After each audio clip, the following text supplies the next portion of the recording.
Hello, I'm Ian Scales. You're watching TelecomTV's M2M channel.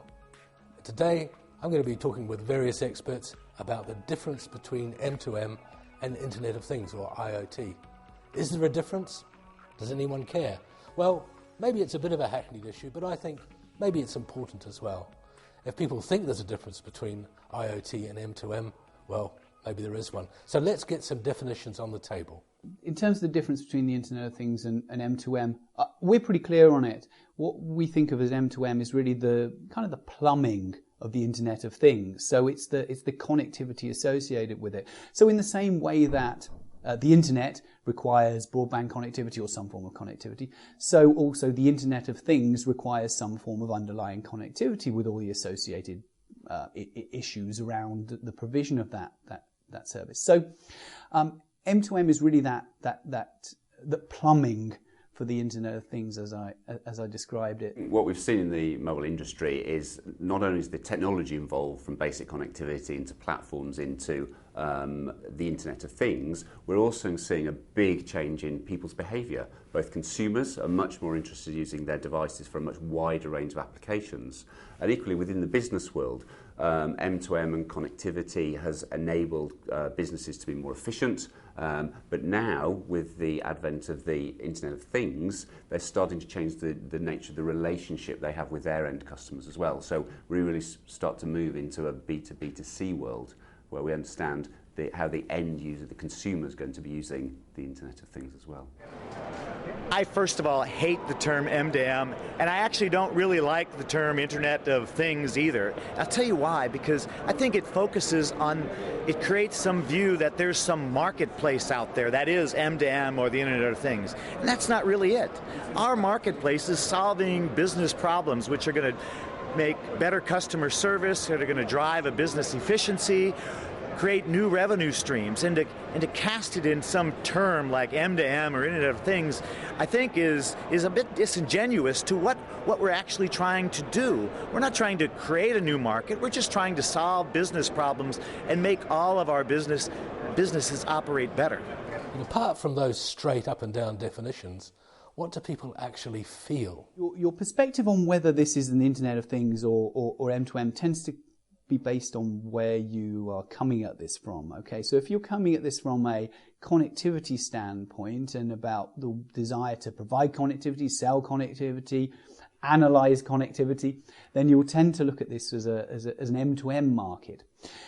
In reality, what we're talking about is actually an Internet of Things which is enabling a bunch of business processes and capabilities that previously you weren't able to do with that absence of connectivity. So providing that connectivity opens up a lot of new products and services which we can start to think of as the Internet of Things. First of all, you have to start off with a real compelling business reason to deploy a connectivity solution, to put all the pieces together. Now, once that solution is deployed and you got the connectivity in place, then you can look at other opportunities and other ways to use that, to leverage that connectivity for new exciting applications and solutions. But just to say, oh, you know what, I'm going to throw this connectivity in here, I'm going to connect these things, and then I'm going to sit back and let the world innovate, it's not going to happen. You've got to have a real sound business reason to deploy your solution to begin with. Then we'll let the world innovate. But don't they think there's an almost traditional vertical market segment versus more of an internet segment? M2M really deals with the provision of connectivity and vertical applications, okay, for which there are a lot of requirements for specific, connecting a refrigerator or connecting a car insurance box. All of this is a subset of the Internet of Things, but it's very much a private kind of walled-off element of the Internet of Things.